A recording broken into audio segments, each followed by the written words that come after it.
Marcus Hersh from the Daily Racing Form, here with Steve Andersen, also from the Daily Racing Form, here to talk to you about the international participants on the Friday card of Breeders' Cup 2023.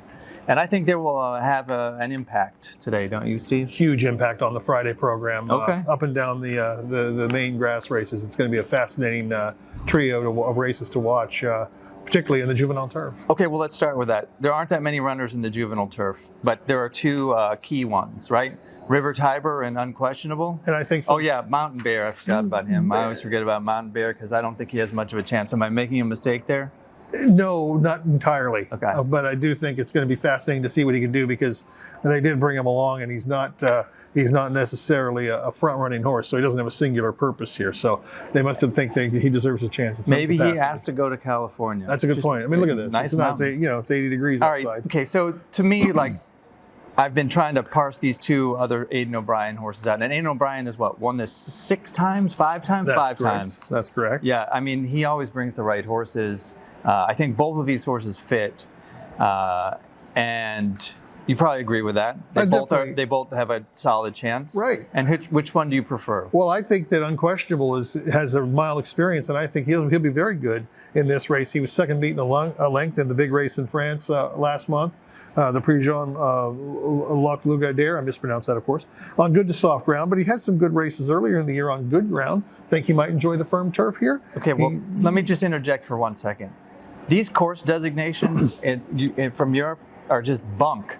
There's nothing soft about that course on Arc Day. They're flying over that thing. Yeah, I'm considering that good fast ground. For their standards. Yeah. And they just put soft into it, like they want it to be soft because that's their thing. Yeah, that's like true. we have to call things firm in this country. So I would call that firm ground form. Like he did well over that. Yeah, and so in that case, that even adds more to my emphasis of him being able to handle this particular course, because I thought he ran well on some firmer courses in Ireland over the course of the summer. So let's give him a big benefit of the doubt. He doesn't have to be up front. He can be a patient horse for Frankie Dettori. At post 8, I think works for Unquestionable. And that's not a knock on number 2 River Tiber, who seems to be the stable's primary runner, because he's got good form too. Third in the Middle Park on good to firm turf, good to firm turf at Newmarket, and that's an uphill finish too. So I think when you say 6 furlongs at Newmarket, you say, well, he's never been a mile. He's been very close to it when you count in the stamina. Yeah. Okay, I'll just give you my quick rundown. Unquestionable was a fascinating horse for me. I kind of watched all his races twice. He wasn't nearly, I don't think, as precocious and confident in himself as River Tiber early in his career. He kind of was feeling his way into it, but he's really progressed nicely. The one poor race he had in the Phoenix, the jockey Ryan Moore said he conked his head on the gate. He acted up in the gates, hit his head. He was flat on the day. Moore thought it was because of that. If you watch the Lagardère, he's a little bit keen early, but again, the jockey said there was a reason for that. He was slightly unsettled on the downhill portion of the Longchamp course. I thought he could have gone to the lead that day. He does have speed. I think he's very good. I think he's capable of winning.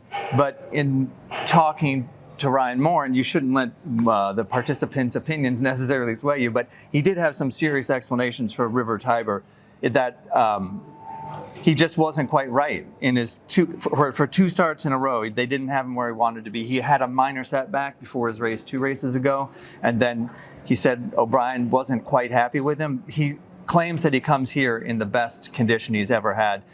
Regarding the stretch out from 6 furlongs to a mile, they won with Meditate in the Juvenile Fillies Turf last year with a similar pattern. Ryan Moore says 0 question that he'll get the mile here. So I agree with I that. had come here an Unquestionable guy, but then I started having questions, and now I'm afraid I'm a River Tiber guy. River Tiber guy, that's a good one. But I would say that I'll be surprised if one of those 2 doesn't win. I do like Carson's run, but I respect those 2. He got 14 though. That doesn't bother me one iota. Really? Doesn't bother me one iota. No. Obviously, I'd love for a team to draw more inside post, but no. If you looked at the stats? Yeah, the stats, you got Goldakova won from out there, and many others have won from out there. She didn't win from 14. That was a 13 or so. Maybe 13. She's the only winner from 13 in the last 23 years. I will take it. Those 2 primary Aidan O'Briens do look good, though. So all right, we're going to skip the Juvenile because this runner from there, Koro Neo from Japan, has been scratched. Juvenile Fillies Turf. We have a number of participants. I think key players, again, in this race. Although I will say that as a whole, the American 2-year-old filly turf horses are much better right now than the colts, so I accord them a stronger chance to beat the Europeans, and historically speaking, they have had a stronger chance in this race. So what are your feelings, Steve? I think it's America's race to lose, and there are some Europeans in this group who I think have excellent credentials and can be that upset runner, not upset runner necessarily, but the one that doesn't let the Americans keep the prize. And I might nominate Porta Fortuna, the winner of the Cheveley Park Stakes at Newmarket on September 30th, as one of those type of horses. She's drawn well in post number 6. She's pretty handy, and again, we come back to that point of a 6 furlong race at Newmarket being friendly, being a bit of a stamina test rather, and you go from a 6 furlong race there to a mile race here on firm turf. She should do pretty well, I think, and I like the way she kind of held up a little bit and made a nice run. Well, I mean, people looking at the bare form for her, they'll see 6 furlong. She's good. Her one race at 7 furlong, she was third, beaten 5 lengths. A lesser performance, I would say. Yes. So you might say, oh, she couldn't even go 7. How is she going to go a mile? Here's another course designation issue that says good turf on that day. When she was third, I watched the race and I see them kicking up huge chunks of turf. I don't think that it was good at all. I think it was very much on the soft side of good. And I really think that Porta Fortuna is a fast ground kind of horse. I have no question about her getting the mile. And while she's been busy this year, I have seen a progression in her races. Her last race was her best one yet. I loved the way she finished it off, and from seeing her in the morning, she looks perfectly fresh and happy. She's going to be very competitive. I will say, all that being said, I picked her second behind Carla's Way, who won the Rockfell Stakes, which is a Group 2 in name only. That was a Group 1 quality field. Shawari and Lang Lang, the horses behind her, came back to run 1-2 in the Fillies Mile, the main Group 1 mile race on the 2-year-old weekend at Newmarket. This horse has a lot of speed. She had breathing surgery after her poor race where she was favored at Royal Ascot. She's going to get herself into a great position, and I think if she improves at all off of that Rockfell, she's the winner of the race. And another point, I'll come back to this for the third time today, but Newmarket, 7 furlong uphill finish, that counts really well. But don't worry about that 1 iota, and that was a nice result she had in the Rockfell Stakes, and that gave her an automatic berth as well. So that's going to be fun to see what she can do. We do have a few more content for O'Brien. He was going to have the heavy favorite in Opera Singer until they declined to send her. This is a poor substitute, in my opinion. I don't give her much chance at all. Do you give her a chance? I do like the fact that she finally won a stakes race going a mile, so that can give her a little small amount of respect, but not preferred to say some of the other ones. Les Pavots, number 14, is a nice French filly. She was third, beaten in the Prix Marcel Boussac by 5 lengths by Opera Singer, who you just mentioned, and I think that filly will benefit from that race and should be one to beat. She did win 2 stakes prior to that, one of which was a fairly important Group 2 race called the Prix de Calvados at Deauville back in mid-August. She did run well in that race. Credit for that race. Heavy ground that day. Heavy ground. I don't know that she's necessarily a horse that needs heavy, but she handled it way better than another horse, Laum, who has been purchased and now is an American runner for Phil D'Amato. Of those two, and they're both going to be long shots, I prefer Laum, having watched her go. I think that she's going to like the mile. I think that she prefers the turf a little firmer. I don't like her to win, but if you were going to throw long shot European in, that would be the one for me. Yeah, I think so too. And but I think they're also looking a little bit more towards 2024 with her as well. Like I said, I don't like her on the day. It's Carla's Way, and I think a European will win this race too, even though the Fillies are better. That's interesting. My feeling. Okay, one final internationally participated, I'm just going to let that go, race on this Friday card, the Juvenile Turf Sprint, a race that has featured scads of European horses through its brief history, and most of whom ran nowhere close to competitively in the early years. I would say that generally speaking, the main problem for Europeans is they're running down a straight course. Now, with young horses who have only run straight, when they come up, like they run a furlong and then hit a turn, they sometimes just want to head straight up to Pasadena instead of making that bend. But I do think that, so we had the first overseas winner last year at Keeneland with whatever his name was, Mischief something or other for Godolphin, came from dead last. That's not going to happen in this course. I don't think so. But they didn't bring horses like that. Nearly every horse, except for the one that I don't think has a chance in this race, has shown some degree of early pace in their career.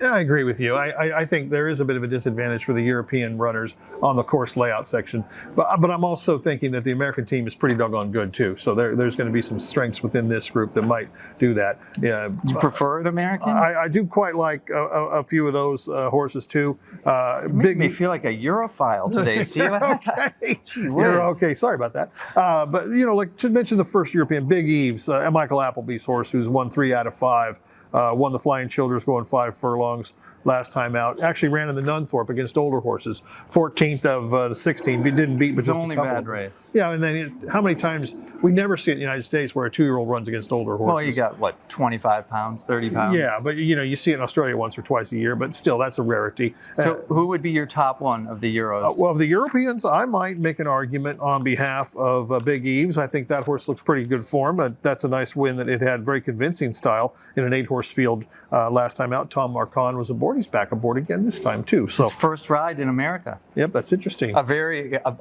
very good jockey who's ridden the world over, just not here. Okay, so big Eves, big Evs, whatever they say. That I really am fond of this horse. I picked him to win. I think he's going to. This is shocking because he's a European horse. We think American horses are faster. I don't think that I've seen many horses that break as strongly as this horse breaks, and as good as he gets out of the gate. His first 4 strides are even better. I call him a European quarter horse, Steve, and as a quarter horse guy, Yes. because he gathers himself so rapidly. I think he might be faster than the American horses to his inside. And if he gets to the lead before the first turn, lights out, Show's party's over, show's because over. this horse finishes. He won on soft ground at Doncaster last time. He's a fast ground horse. He'll just fly home. They'll never see him. And I love to Stallion Blue Point, a late 2010 sprinter who won the King Stand Stakes in 2018. I think it was at Royal Ascot. He's blazingly fast, and he had a really nice career on several continents. Several continents actually. He ran in both sides of Asia and in Europe. So a really good prospect there. Another one I'd like to mention a little bit is Cherry Blossom, the filly who is trained by Aidan O'Brien, Ryan Moore. That's a 12-to-1 chance. Who has yet to win a stakes. It was second in a 1.3 million stallion progeny race, a sale progeny race. Where a first-time starter ran off the screen. Yeah, that's right. And then she came back, and this one was 4th in the Sheveley Park after holding an early lead. So speed might be Cherry Blossom's only chance. Well, see, this is my problem with almost all these horses. They've all gone forward, except for Big Eves. They all want been forward in the races. They're not fast enough to make the lead. Can they adapt to different circumstances? I doubt it. Find out at the quarter pole. I doubt really. it. I mean, it's one horse I'll mention, Valiant Force, the 150-to-1 winner at Ascot, and I don't think that he's a 150-to-1 shot. He likes for fast ground. He ran a very good race that day. I think he's legitimate. I don't like him to win, but of these other horses, he's mine. Yep. The American horse I quite fancy, Slider, a local horse who can be effective. Is he going to make the turn? He'll make the turn, Okay. hopefully, eventually. And no, I do think he'll be effective. He's one on the course and distance. All right. Well, it could be a international friendly Friday. If it is, I think I'm going to be happier than Steve, but we hope that you come out happy too.